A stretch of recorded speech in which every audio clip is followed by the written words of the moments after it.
Hey everyone, and welcome to the final limited review video for Eldritch Moon. After looking so far this week at the best commons and uncommons in each colors, discussing all of the archetypes, and looking at what I think are the top 10 bombs in the format, we're going to now look at sort of the opposite end of bombs. We're going to look at the 10 cards that I think you should try to avoid playing in the format. These are cards that I think are so bad that I will do everything I can not to take them, and the cards I imagine being among the last two cards remaining in most booster packs. I only focus here on commons and uncommons. This is because there's lots of rares that are categorically unplayable, but you're not going to see them that often, and I think they're often a little more obviously unplayable because they're so weird and crazy and out there. This list, by the way, isn't in any particular order like some of my others. I've done this as sort of a top 10 list before, but I kind of concluded this time around, but if I think all of these cards are bad and shouldn't be played, there's no reason to rank them based on how unplayable I think they are, since they're just all unplayable, right? Well, I think that makes sense anyway. So let's go ahead and just get started by looking at our first card on the list, which is Bold Impaler. I always rail against cards like this. I don't know how many limited set reviews in a row I've talked about a 1 or 2 drop who has the ability to raise its power, but I just never like them. These are creatures with seemingly efficient bodies with the ability to pump their own power, making it so that even if you want to trade this thing with a 2/2, you have to actually invest a total of 4 mana in this particular example, as to your opponent's 2 or 3. We had almost this exact card recently in Battle for Zendikar, which is Lava Step Raider. It was a bad card there, and even though Bold Impaler does have a relevant creature type going for it, while Lava Step Raider did not, I would steer clear of the Impaler in all but the most synergistic of vampire decks. But even then, if you're getting all the good vampire synergy cards, chances are you have better vampires than this guy. So don't be tricked by the efficient mana cost, seemingly efficient mana cost in body. They're just not, these sorts of creatures just usually aren't good. I will admit Ember Eye Wolf was a slight exception to this rule. It still wasn't amazing as some people thought it was, but it was at least a playable card. But that was because it had a relevant creature type and it had haste. So neither of those things are true about Bold Impaler. Well, relevant creature types there, but not the haste. And it's not a relevant enough creature type in this format. So let's move on to the next card, which is Peace of Mind. It's a waste of a perfectly good uncommon slot, as many of the uncommons on this list are. Gaining life is a notoriously bad effect unless it is attached to something else or in a set where life gain is an actual archetype. And in Eldritch Moon, there is very little in the way of life gain payoffs other than the It Rides as one flip card. Sure, Peace of Mind can be a madness outlet, but you know what? White doesn't have any cards with madness. Maybe you're paired with a color that does have cards with madness, but even then you should avoid playing this card. It does so little and asks for a fair amount. In the early game, you'll never have the time or resources to use the ability, and in the later part of the game, if you're pitching lands to this to stay alive, I mean, I guess that's slightly better than being flooded, but it still isn't going to turn a game around for you, so just don't play this. Next is Lunar Force. The nice thing about counterspells is that normally your opponent doesn't know you have them. Lunar Force puts a big blinking sign on your side of the battlefield that you have one, and you don't even get to choose what it counters. Your opponent can easily cast a spell that costs 3 or less and break even with the card or better if they spend even less than 3 mana. It admittedly does make the opponent have to play a little bit differently and can be a little bit of a monkey wrench in their strategy, but I think most of the time I'd rather just play a 3-drop creature than play an enchantment that will counter whatever my opponent's worst card is. Next, we look at Loon Ark Mantle. There are actually some good auras in this format. You can see my discussion of the best commons and uncommons in each color for a discussion of those, but I don't think Loon Ark Mantle is one of them. Auras open you up far too easily to 2-for-1s, and what an aura needs to be good is to do something to get around that problem, such as make a creature token or come back from the graveyard, or provide a powerful enough effect to make the risk worth it. In fact, this card doesn't do either of those things, and if you use its ability enough times to give your creature flying, you get a lot more than 2-for-1 in the end. It is somewhat relevant, I guess, that it can help you get Delirium and white since you can sacrifice any permanent and so forth, but I'm still not sold on it. This card definitely is not Griff's Boon or anything close to that power level, and I would avoid playing it basically always.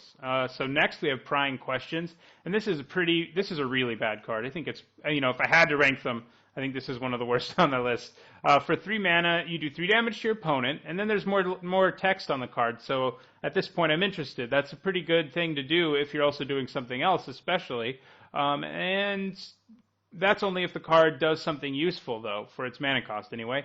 But this card just doesn't. It makes them put a card from their hand on top of their library. This is an effect that is good sometimes. In a world where your opponent is flooded or something, it can be downright nasty. But usually when you put a card on top of your opponent's library, when it's at its best, is when you're taking one of their permanents in play and putting it on top of their library. You're attacking their mana resources and their board state when you do that, whereas Prying Questions doesn't really do either of those things. It kind of negates a card draw for your opponent, and most of the time you're going to pay 3 mana to not affect the board at all, something that's almost never good to do unless you're drawing a bunch of cards or something, and your opponent might sort of lose a card they draw, but that's a steep cost for 3 mana and 3 damage.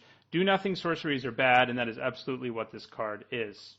Next, we have Blood Mist. This at least avoids being a completely do-nothing card. It does do something the turn you play it, provided you have a creature in play. It'll give one of your creatures double strike until the end of your turn.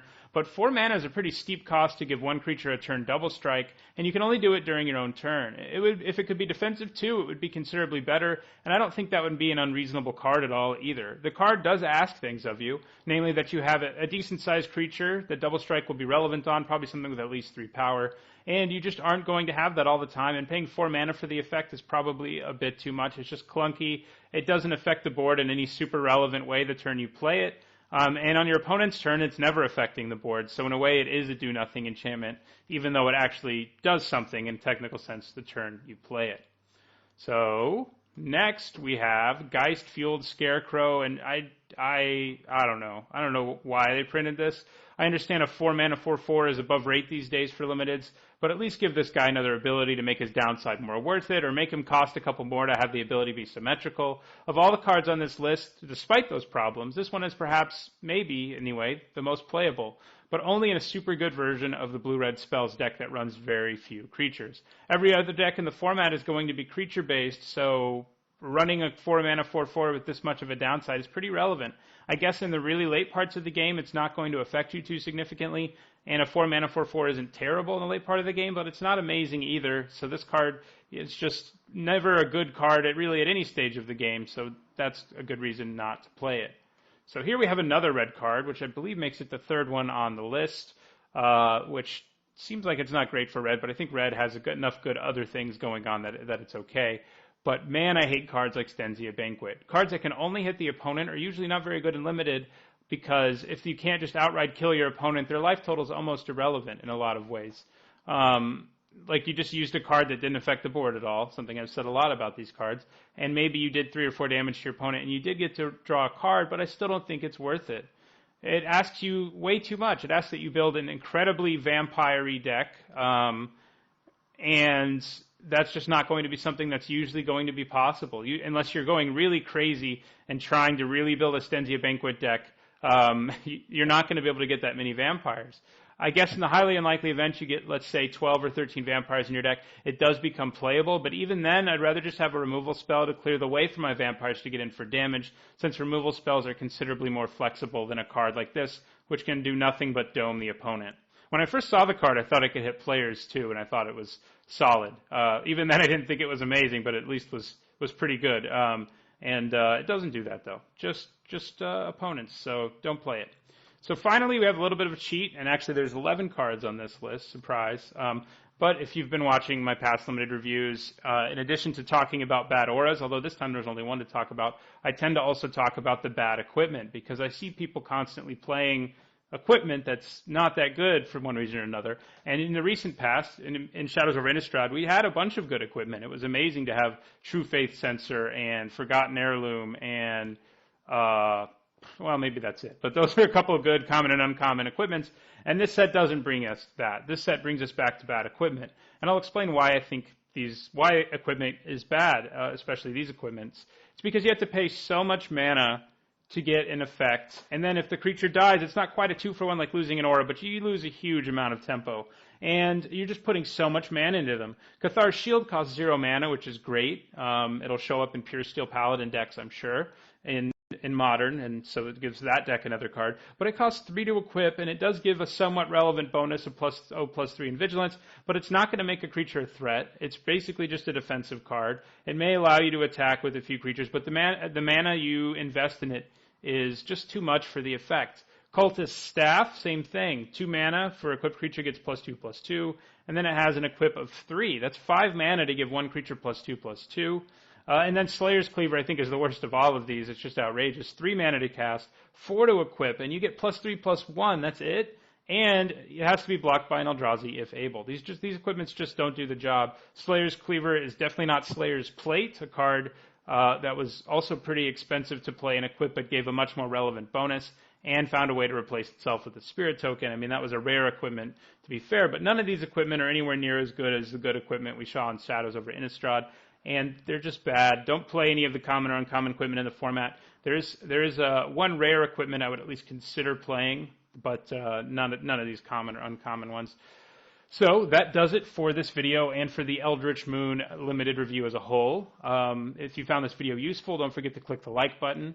If you want to make sure that you catch future limited review videos as well as Eldritch Moon draft videos that are on the horizon as soon as it comes on Magic Online, don't forget to click the subscribe button. And if you want to talk about anything in this video, comments, complaints, anything, just post those things in the comments. Thanks for watching.